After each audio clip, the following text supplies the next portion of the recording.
है गैस संकट, middle east में तनाव खतरनाक लेवल पर पहुंच गया है। तो जानते हैं कि क्या हुआ है। हुआ ये कि इजराइल के द्वारा जो है ईरान के साउथ पार्स गैस फील्ड पर हमला किया गया, जहां से गैस या ऊर्जा जो है 40% सप्लाई होती है, सॉरी 60% जो यहाँ से सप्लाई होती है।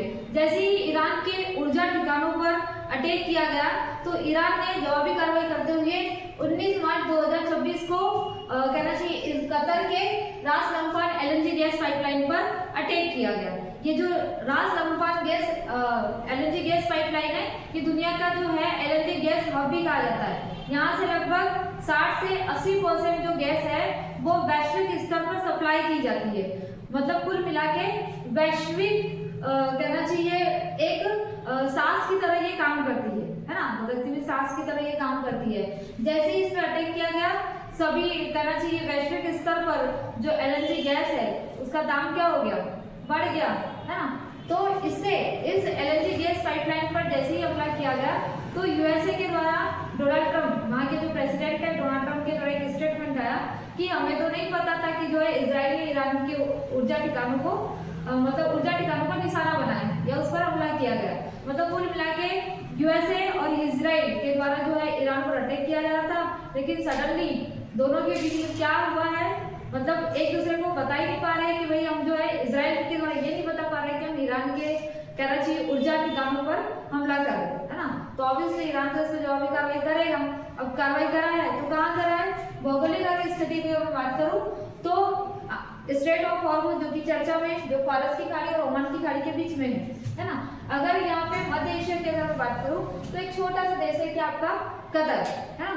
कतर इसमें इसके जस्ट यहाँ पर रास लम्फान एलएनजी गैस पाइपलाइन है। यहाँ से स्ट्रेट ऑफ हॉर्मुज से होते हुए एशिया महाद्वीप, यूरोप और अफ्रीका और ऑस्ट्रेलिया महाद्वीप, यहाँ से क्या होता है गैस का सप्लाई होता है, ठीक है। जैसे ही इस पर अटैक किया गया तो इंडिया के द्वारा या कहना चाहिए वैश्विक स्तर पर ऊर्जा संकट उत्पन्न होने लगा, ठीक है ना। अब इससे क्या इफेक्ट पड़ेगा भाई, रास लम्फान एलएनजी गैस पाइपलाइन पर आपने अटैक किया हो, इससे वैश्विक स्तर पर क्या इफेक्ट पड़ेगा और इंडिया के लेवल पे इस पे क्या इफेक्ट पड़ेगा, ठीक है। तो इसको जानते हैं। वैश्विक ऊर्जा संकट उत्पन्न हो जाएगा ऑब्वियसली।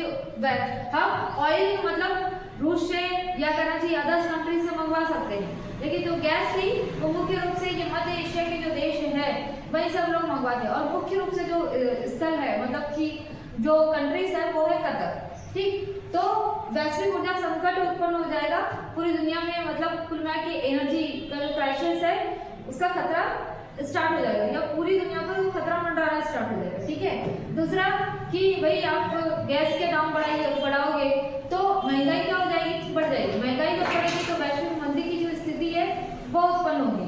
वैश्विक मंदी की मतलब जो खाद्य है ना, खाद्य पदार्थ है उसकी वैल्यू बढ़ जाएगी, उसकी जो रेट है वो बढ़ेगी। इसके अलावा आपके जो कपड़े के रेट है वो बढ़ेंगे। तीसरा ये रीजन मतलब इफेक्ट पड़ेगा उर्वरक।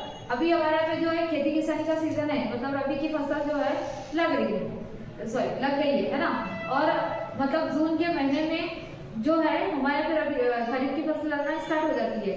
तो कुल मिला के जो उर्वरक है उसका क्या हो जाएगा, क्योंकि ये आता कहाँ से आपका स्ट्रेट ऑफ हॉर्मुज से, वो तो ये आता है, ठीक है। तो उर्वरक का जो आयात है वो कम हो जाएगा, उर्वरक का जो प्रोडक्शन है वो कम हो जाएगा। कुल मिला के अगर वैश्विक ऊर्जा संकट उत्पन्न हो रहा है तो ना केवल वैश्विक स्तर पर इससे आम आदमी को सबसे ज्यादा इफेक्ट पड़ेगा, ठीक है।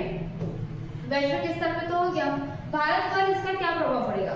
भारत जो है कतर की रास लम्फान एलएनजी गैस पाइपलाइन से लगभग 40% गैस की सप्लाई करता है, मतलब गैस मंगवाता है ना। हम 60% जो गैस है, अगर 100% की अगर मैं बात करूँ तो उसमें से जो 60% है वो हम किसी अदर देश से मंगवाते हुए अपनी जरूरतों को मतलब कि ऊर्जा जरूरतों को पूरा करते हैं। लेकिन 40% जो हिस्सा है मतलब एक तिहाई जो हिस्सा है वो हम कहाँ से लेते हैं, कतर से लेते हैं, ठीक है। मतलब हम एक देश पर जो डिपेंडेंसी ज्यादा रख रहे हैं, ठीक।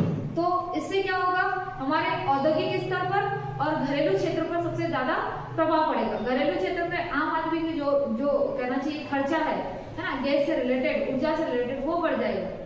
तो आम आदमी की जेब पे तो इसका सबसे ज्यादा इफेक्ट पड़ेगा, ठीक है। अब इसमें मीडिया रिपोर्ट के अनुसार ये बताया गया है कि ईरान के द्वारा मिसाइल या ड्रोन अटैक के द्वारा जो है रास लंबा एलएनजी गैस पाइपलाइन पर अटैक किया गया है। इसकी बहुत सारी जो फैकल्टीज है ना, उसको भारी नुकसान पहुंचा है। ऐसा कहा जा रहा है कि जो रास लंबा गैस एलएनजी गैस पाइपलाइन है, इसको रिपेयर करने के लिए या रिपेयर होने के लिए 3 से 5 साल लगेंगे। ईरान ने तो कर दिया है ना कि अपने भाई देखिए आपने हमारे जो है साउथ पार्स गैस वेल्ड पर अटैक किया था, हमने इसमें जवाबी कार्रवाई करते हुए कतर पर तो कतर की रास लंबा एलएनजी गैस पाइपलाइन पर अटैक तो कर दिए है, लेकिन इसको रिपेयर होने के लिए लगभग 3 से 5 साल लग जाएंगे। 1 महीने में तो नहीं होगा, 10 से 15 दिन में भी नहीं होगा, है ना। तो कुल मिला के इसके कारण जो है वैश्विक स्तर पर ऊर्जा संकट उत्पन्न हो जाएगा। अब मुझे ये बताइए कि भारत पर, है ना, क्योंकि हमारे यहाँ पे जो कृषि प्रधान देश है उसको उर्वरकों का सबसे ज्यादा इफेक्ट पड़ेगा, वैश्विक ऊर्जा संकट को सबसे ज्यादा इफेक्ट पड़ेगा। महंगाई की स्थिति भी भाई हमारे यहाँ पे भी वैश्विक मंदी की स्थिति उत्पन्न हो जाएगी। ऐसे भी तो वैल्यू जो है महंगाई जो है दिन प्रतिदिन क्या हो रही है, बढ़ते जा रही है। तो कुल मिला के इस मिडिल ईस्ट में मतलब कहना चाहिए इतना तनाव बढ़ चुका है कि ऊर्जा संकट के कारण घरेलू जो महिलाएं हैं उस पर ज्यादा इफेक्ट पड़ेगा। अब घरेलू महिलाओं पर कैसा इफेक्ट पड़ेगा भाई? घरेलू महिलाएं क्या कर रही है? 2016 में जब प्रधानमंत्री उज्ज्वला योजना आई थी तो सभी महिलाओं को गैस कनेक्शन दिया गया, ठीक है। तो महिलाएं क्या करती थी? गैस में खाना बनाती थी, चूल्हों का खाना छोड़ के गैस में खाना बनाना स्टार्ट कर दी। अब सडनली आप गैस इतना महंगा कर दोगे तो जो महिलाएं हैं, जो वुमेन्स है, वो क्या करेगी? चूल्हों में खाना बनाने के लिए थोड़ी नहीं करेगी ना, उसको भी तो परेशानी होगी। अब बोलेगी अब कहाँ, मतलब कहना चाहिए सास का जो होता है वो कैसा होगा, भयानक वाला हो जाएगा। चूल्हों में खाना बनाते बनाते गैस पे आए तो गैस से चूल्हों में जाना, मतलब कि पुराने जीवन को अपनाना थोड़ा चुनौतीपूर्ण हो जाएगा महिलाओं के लिए, है ना। ठीक।